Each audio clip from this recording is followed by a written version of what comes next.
So how much worse can they get? How much worse? And who are they? You know who they are.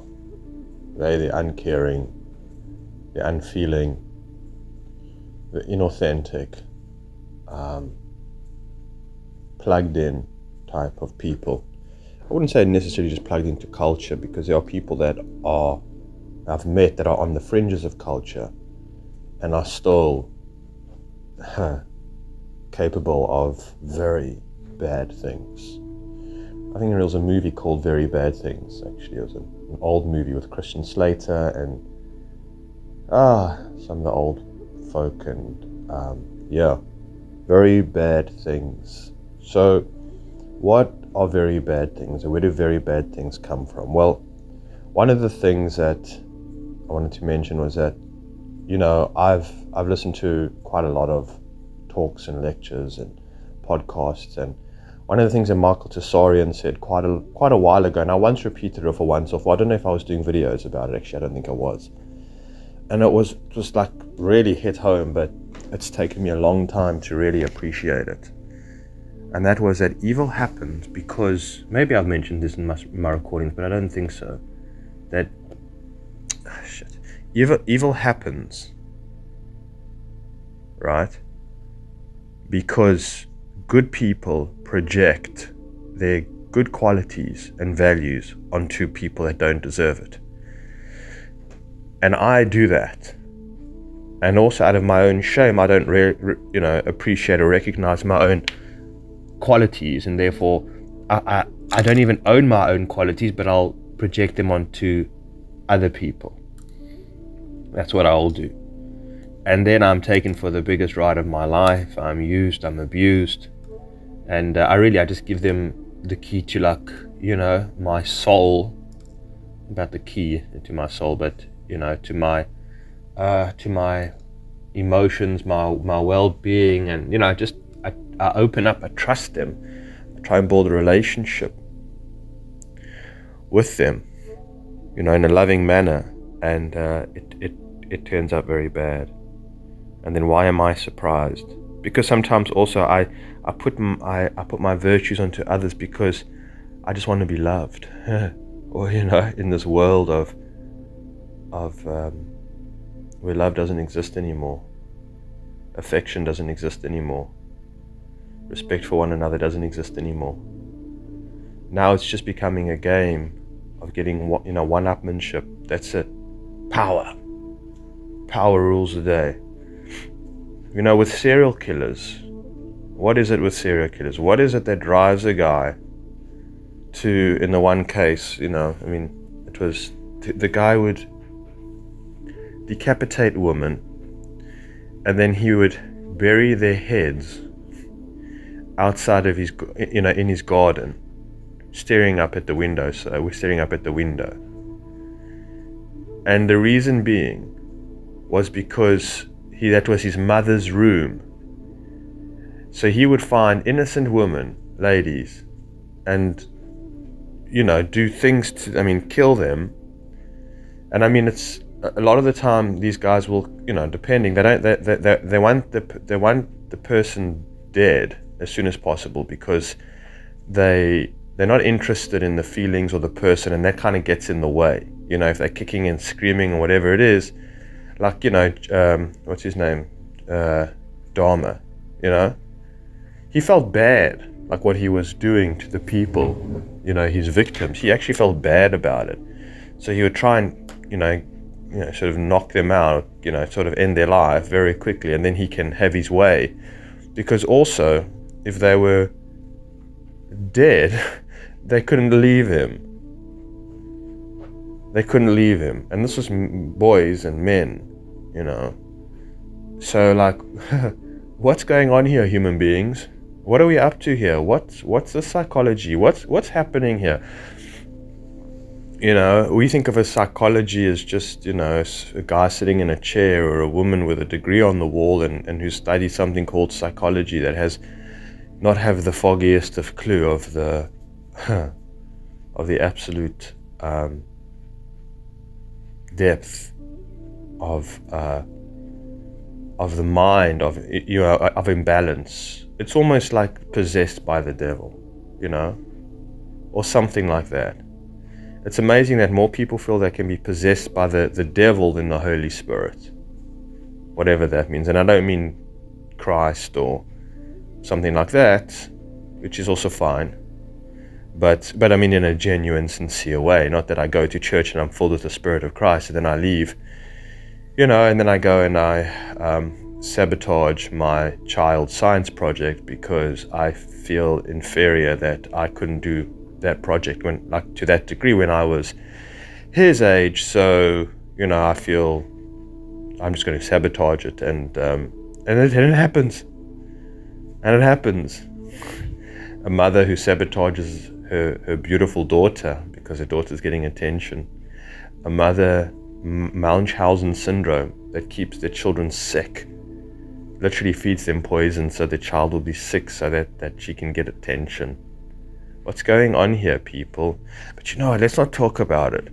Let's talk about how to be a millionaire. Let's focus on the positive things in life. Let's focus on how we can get more and fulfill our dreams and have that kind of meaningful, beautiful life.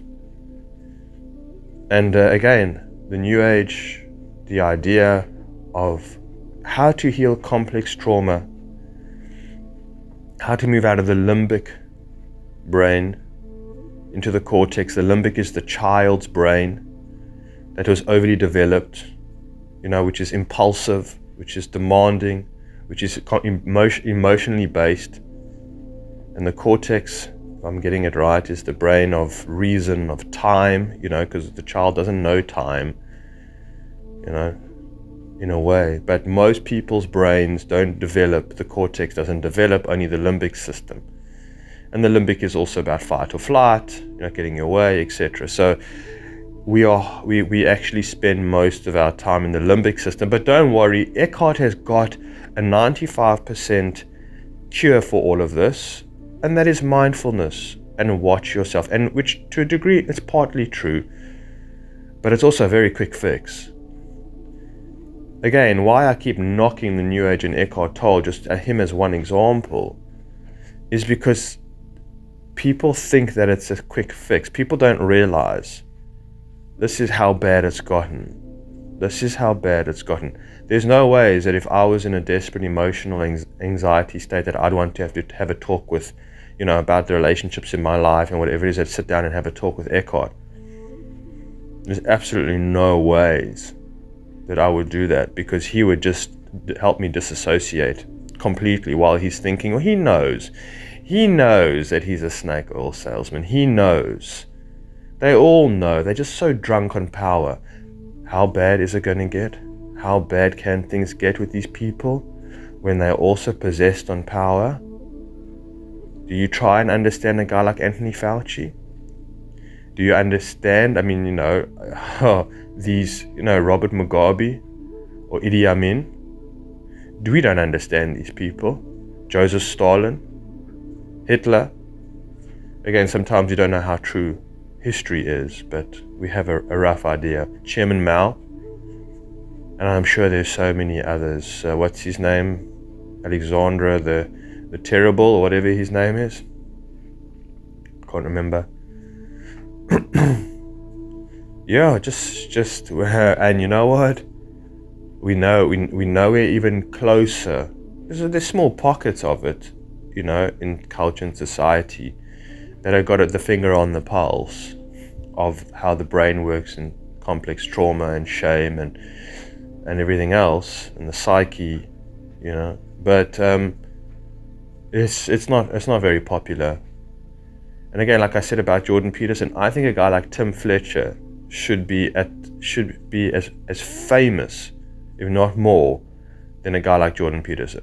Jordan Peterson is great. He's fantastic. He's a revolutionary or something or other. He really is, on so many levels. But what's really needed, more so, is a guy like Tim Fletcher. A guy who's down to earth. a guy that's just really bringing it with every one of his lectures. That can really be, I think like Jordan Peterson kind of gets you to start the race, but then eventually, his work is not enough for you to continue. So he gets you to the starting line, and it's, the gun goes up, boom, it's like, and begin, and it's great, but then that's all there is. That's all there is.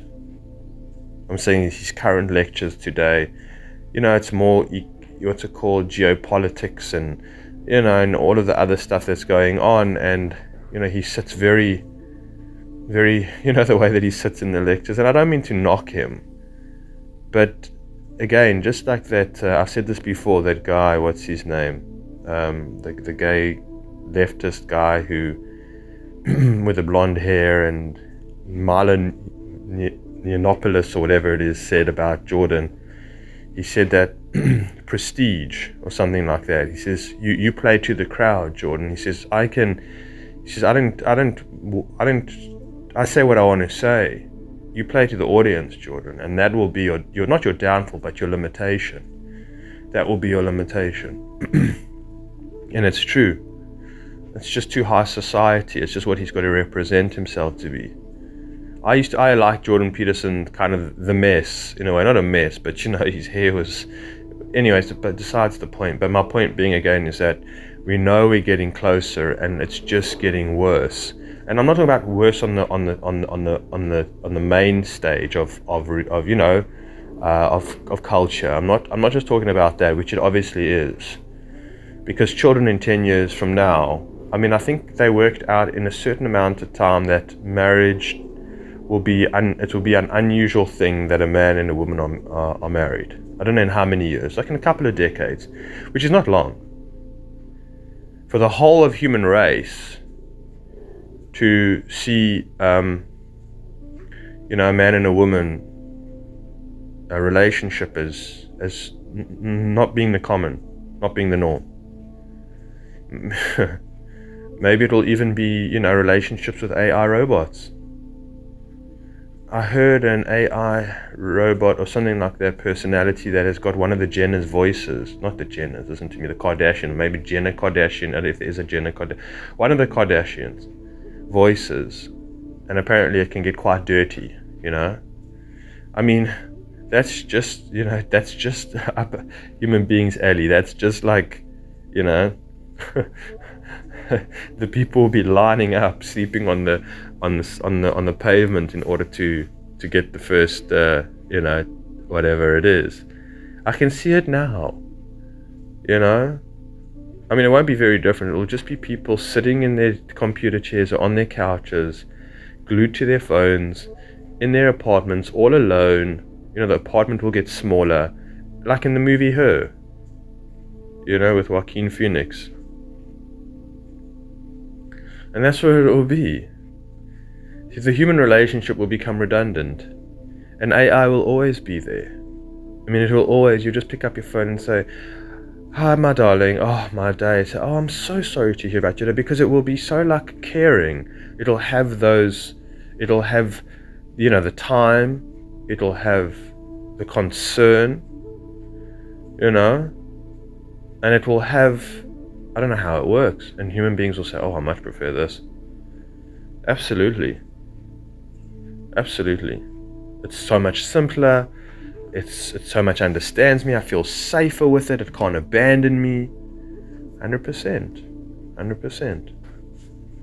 Like in the movie Terminator, which is a shocking thing that, what's her name says, Sarah Connor. She says that with the Terminator, the second one, it was, and she said that he's more of a father to the child because he protects Edward, that's his real name, but the child, he protects the child, and he's there for the child if the child wants to play, and he never gets tired, and he's there for his every need to a degree. Not his emotional need, he doesn't know how to be, but he protects him, and he's more of a present father, and he doesn't hit him or abuse him. And he's like, in an ironic way, he makes a better father. That's how low us as a culture have gotten, and it will continue to be, where children will be raised with AI parents, and it won't be like it'll probably be like, "Hi, I'm your father. You can call me Janie," type of thing. And today we're going to put your socks on. I'm just being. It could be like some kind of hologram figure of some kind of trance.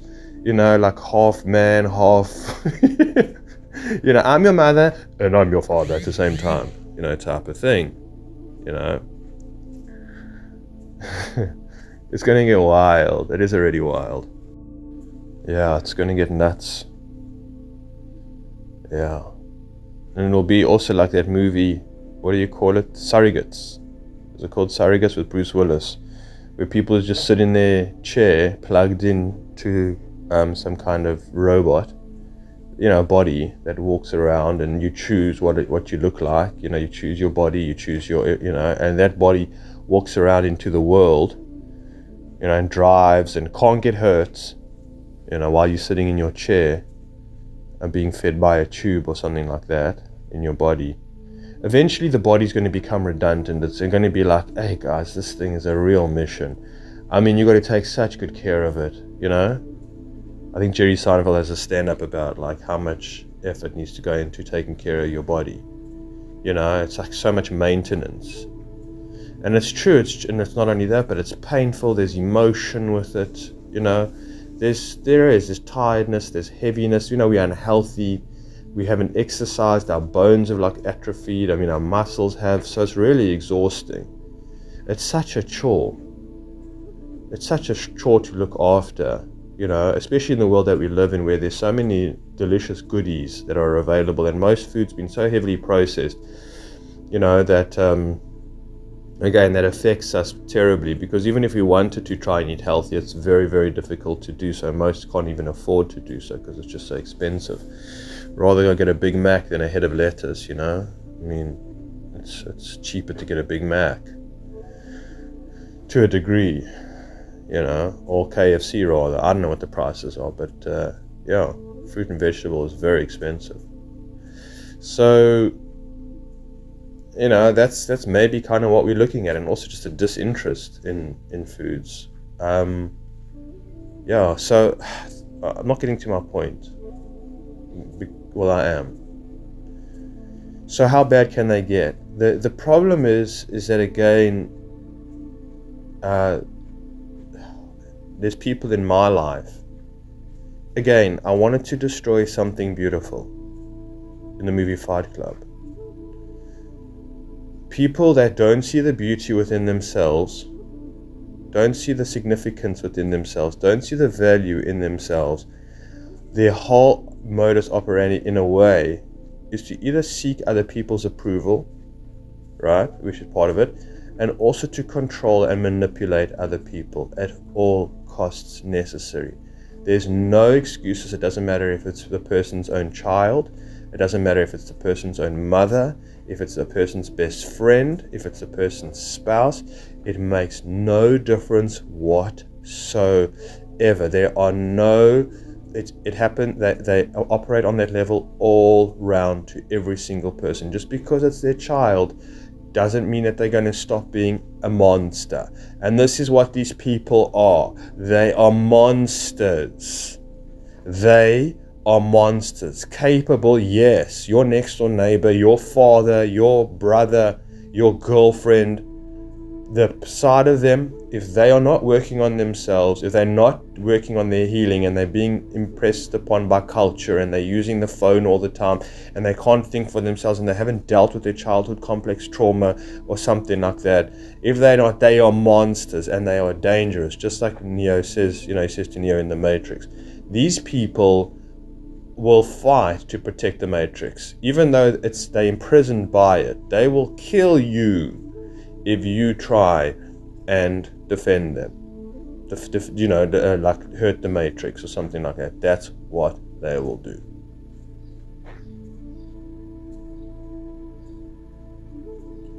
And these are the people. There's no, it doesn't matter if your father's your father. There's no exceptions. to any rule with this. There's no, okay, let's not sugarcoat it, people. Let's not, and come from an embittered place. Well, I deserve to get their love, and I deserve to get their respect, and they shouldn't try and sabotage me, and they should try my best interest. To forget about it. Yeah, but that's not right. So forget about it, child. Child, grow up. Grow up, child. You're fighting a spiritual war here, child. And if you don't get with it, and you don't grab your sword, and you don't grab your shield, whatever that means, I'm saying metaphorically, that's it, it's going to be off with your head. If you think you're going to go and play nice, and be rainbows and butterflies and candy floss and unicorns, and just look for the good in everyone, like that stupid song is. Rather look for the bad in everyone, and that will serve you well. That will protect you from when they come for you, and they will come for you. They don't even realize that they're coming for you. They don't even know what they're doing. This is the thing. It's like when a cat takes the mouse, and just for the sake of it, it's the sake of playing with it, or just like, it's just hardwired into it. It's like when you look at a troop of monkeys, and the alpha male just randomly goes up and starts beating on one of the women that's holding a child that's busy breastfeeding a little monkey, and the alpha male goes up to them and beats the hell out of the mother, kills the mother. Oh, you don't think this happens? Why does he do it? To show his power. Does it matter that now the child's got no mother, and the child and the mother will die? No. Do you think it's any different in human beings? No, it doesn't matter. We will take other people's life force. We will take every cent out of their pocket, that they can't even feed themselves. We will scam each other. We will trick each other. Yeah, we will do whatever. We have this one serial killer that I was watching about, he would just find random women walking on the street. Didn't think to themselves, maybe she's got a newborn child at home. He didn't think of that. He only thought about himself. And these are what these monsters are about. And don't let us get it wrong, because we will pay the price.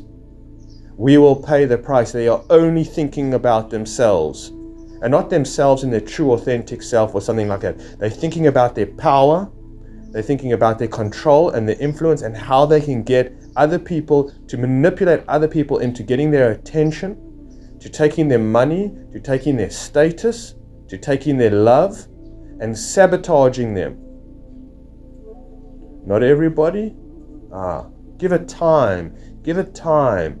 I'm just talking about one specific person. When they are not conscious, when they are not self-aware or self-actualized to a certain degree, they are bad news. Not only just are they bad news, they're bad news to themselves, because they haven't even learned to put in boundaries. And as soon as you don't put in boundaries, you're going to get taken out. Behold, I send you out as sheep amongst the wolves. It's not the wolves that are in government. It's the wolves that sleep in the bed next to you.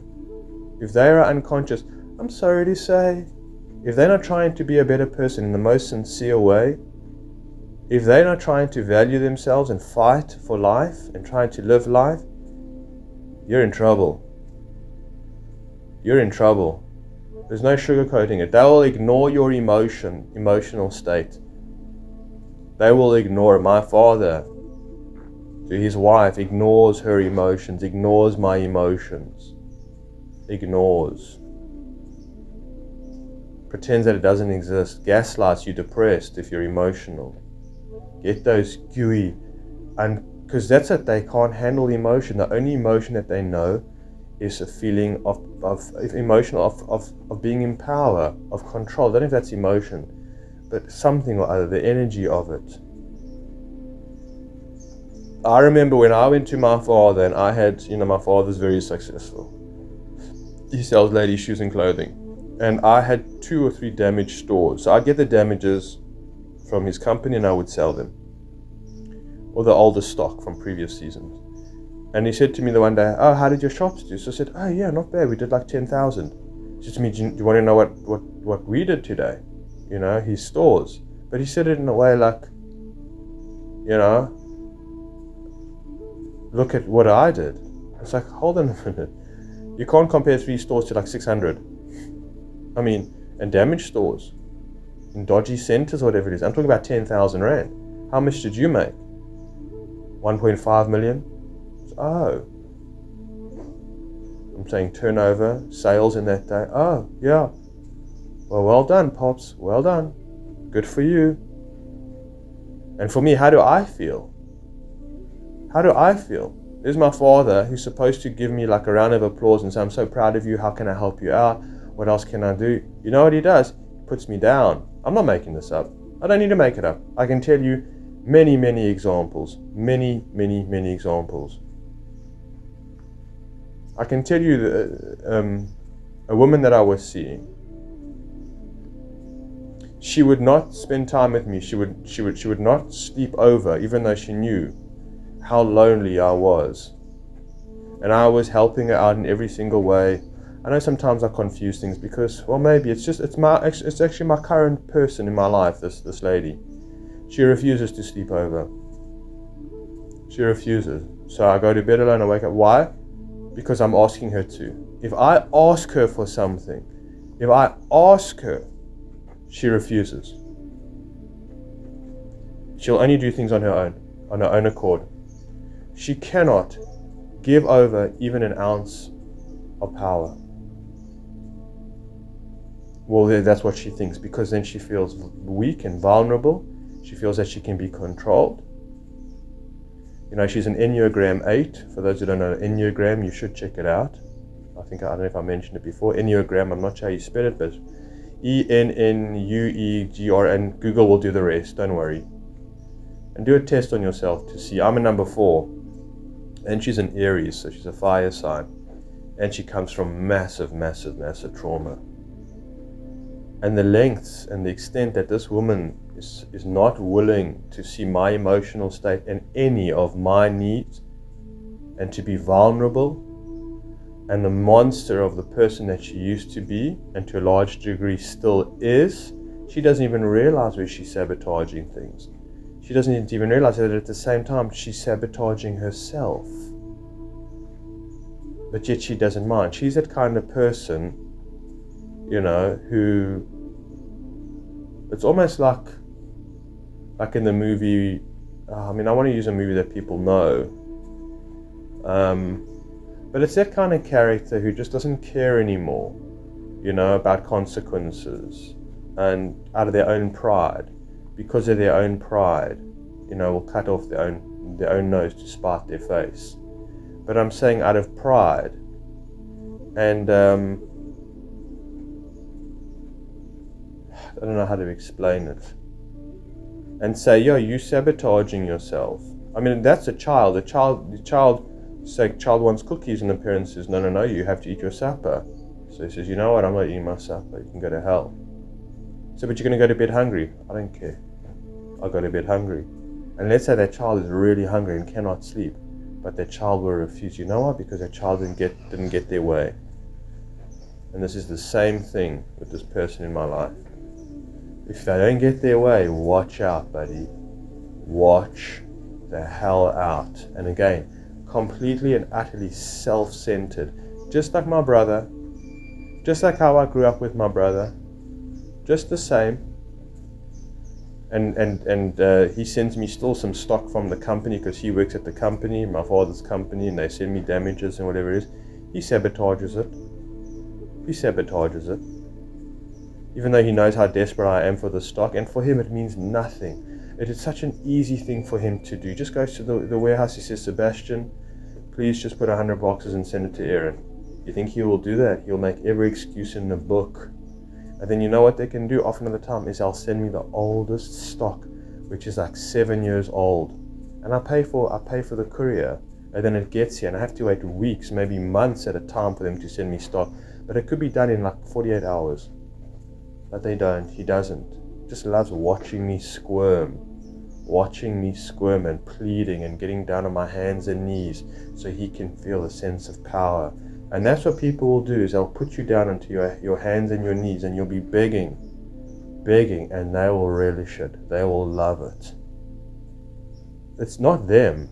It's that greedy monster inside of them that's just sheer evil, that's completely taken over the soul and the person's mind, everything. That's what's in there.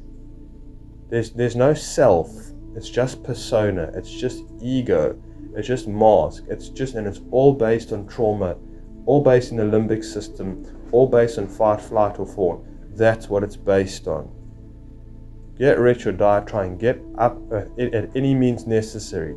These people will take your last cent, leave you starving, and they'll feel absolutely nothing. They'll feel entitled to it. I'm just saying people in general. And I'm not just talking about I'm talking about your emotional energy, just your whole character, everything like that. They'll consume you to death. And even though when you are dying and taking your last breaths, they still want more.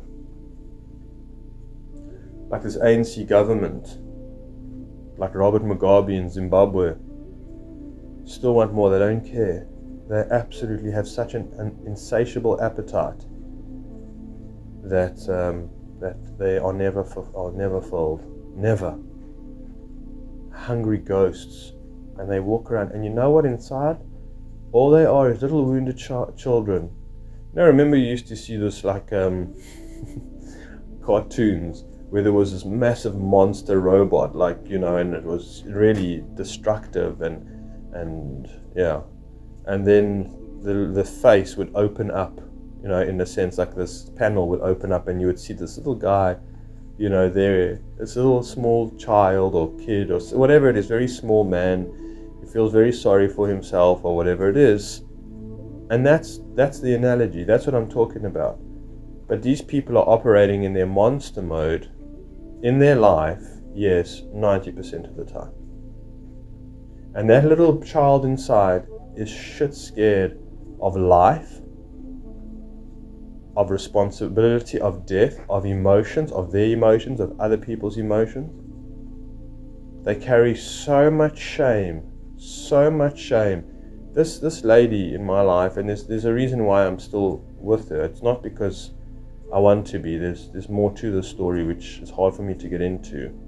But believe me, if it wasn't for this one circumstance, I would have left a long time ago.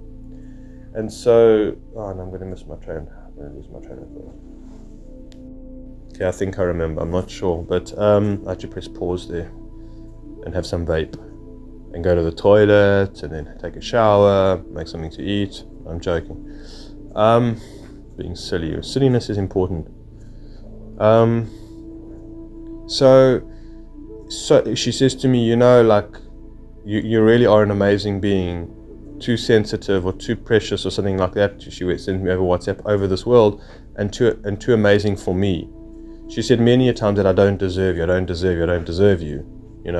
and I know that she would feel better off with a man who's actually neglects her emotions, who abuses her, who cheats on her, who doesn't pull his weight. She would feel that, the desire, like her ex-boyfriend, to try and get his affection and get his love and try and sort of, she did everything for him. I mean, she folded his socks and his underpants just how he likes it in the drawer, because he was quite OCD and whatever it is, but he was abusive. And the thing is, this is the thing again, is that she would feel more comfortable with that than she does with me. I'm not making this up. I was saying this to my mother because my mother's emotionally based. My brothers run after to spend time with my father and give my father's affection and attention. They run after him. But when they see my mother, they pull back. They feel like my mother's too emotional. She's, just not cool and hip, and she's too real for them. She's too real. And she has people when she goes to the synagogue and, church or shul, whatever you want to call it, the Jewish way, they don't even greet her. That are sort of, in-laws or something like that, or daughter-in-laws or something, whatever. They don't want to greet her. They feel insecure. They just don't want to. But then they'll see somebody else who'll be like, "Hey, Jared, yay, my brother, what's happening?" That kind of thing. That's it. That's like my father in that way. It's like you call each other by your nicknames. Dolte, Polte, Folte, my beauty. That's the kind of way that it goes. The guy name is Gary. He goes, "Gaza, what's crack-a-lackin', Gaza?" what's up? With my mother, you'll meet her and she'll be like, curious in you and how you doing, and she wants to hug her son, and he's like, okay, that's enough, Ma. My father, give you a hug. He'll give you a pat on the back and say, pat, pat, pat. That's what he does. In fact, we used to joke about it, like with my father, he's got to pat, pat, pat. But that's what they're comfortable with. That's what we're comfortable with. And that's, if I remember to, I'll play this clip from the movie No Time to Die. It was ridiculous. It was so stupid. I just wanted to sort of space out because I was going through so much the other day that I'll watch this in bits and pieces. It's a James Bond movie. A lot of woke themes as well. Of course. Got to break down the structure of things. That's what that's what's necessary. That's the spiritual war that's going on. But anyways, so Rami Malek, he played Queen. He's a brilliant actor. He's just so, I don't know, I really enjoy him. He's such an unusual character, and the way he looks and the way he speaks is just captivating. And he plays this part. I mean, it was just so ironic because it just happened to be during the whole, CV story that was going on, and that was about this, again, I don't know what words will trigger the AI I don't know, I don't want to, whatever, but they create this infection or whatever it is, and that kills people. It's exactly in the year of the CV story that they made, whatever. It was like just so simultaneous, like, wow, how would that be possible? And he speaks about that he is the necessary cleanser. He says because people do not, it's the same thing in Gmork, in, the never-ending story. He says because people don't take their own decisions in life, people want to be told what to do. He says, and if people want to be told what to do, this is not the process of nature's way. And I am here as nature, creating this virus in order to, wipe out populations, to cleanse, basically, to purify. Because, which doesn't make sense, obviously James Bond, he doesn't agree with it. He says, you're a maniac and whatever. He says, well, that's the way he saw it. Rami Malek saw his mother murdered in front of him. I'm saying it's the actor, I don't know what his name is, but he saw his mother, was murdered as a child. I mean, that will do it. That will do it, guys. That will do it. That's how vulnerable and sensitive and impacting we are as children. That will do it. That'll create a monster, most likely. Most likely. The trauma will create a monster that'll stop at nothing. Some men just want to see the world burn, as he says about the Joker. He says, why, in Batman, you won't catch this man because you don't understand him. You can't understand him. You can't put yourself in his shoes, and neither can we put ourselves in these other people's shoes that operate on such a monstrous level. So much shame, that with this person in my life, that if I eventually leave, she'll say, oh, well, Aaron's better off, which would be true. But not like, that's what people do, is that they don't feel that they deserve something, so they sabotage it. And then what she does all the time, so she sabotages it unknowingly, hoping that it's just going to, eventually meet what the idea, the lie that she believes about herself, that she's useless, that she's a failure. And people are motivated on lies about themselves. Lies. They don't realize they're believing lies about themselves, but they'll defend those lies. She believes she's useless. She feels there's nothing to offer. She believes that she's embarrassment. So she acts that out. She acts it out. You see, so subconsciously, we're lying to ourselves all the time that we're not good enough, that we're not worthy enough, that we don't like. See, even for myself, the way that I grew up, the way that I was raised, all of that stuff. And for myself, right? That's how I felt. I really got to get going. And that's how I felt, and told myself lies and lies and lies, and I still tell myself lies today. So the lies that she tells herself and people tell themselves, they eventually want to make true. Like, oh, well, you're not worthy, so again, you sabotage this job that you're in. And you rock up late all the time. You give your boss the bird, the finger, and then he fires. You'd be like, yeah, I knew it. It was obviously, it didn't make sense. And I used to be like that in a certain way. long time ago.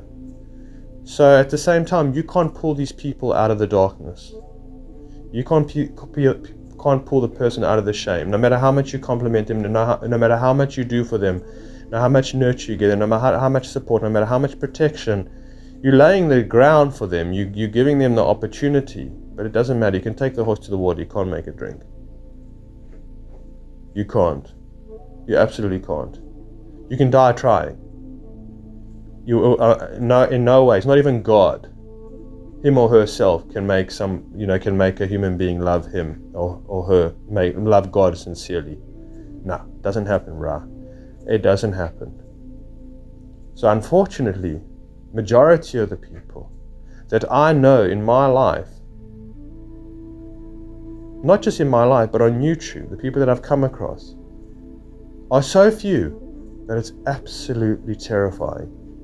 That's when the penny drops. That's when it really hits home, because you realize, shit, this is insane. This is insane. Now again, not everybody is extreme as in monsters as I'm talking about. The guy that rents the cottage here where I live, and the woman, they're not monsters. They're decent people. They're decent people, right? I don't think they're hurtful, you know. They can be very neglectful because they don't know how to operate on an emotional level, on what a human being operates on, and the responsibilities that they have, so they don't know. I know this one guy, you know, he rents the cottage here, his name's Pierre, and, you know, he's kind of a big guy, he's in construction, and he's like, you know, he can't be emotional. It's just, you can see, I mean, the way that he raised his children was very sort of tough love, which is fine, but I'm saying I don't see him as a father figure. I don't see him as a I'm sure you can't hear him, he's not here. He's a lovely guy, he's respecting, never had an issue with him.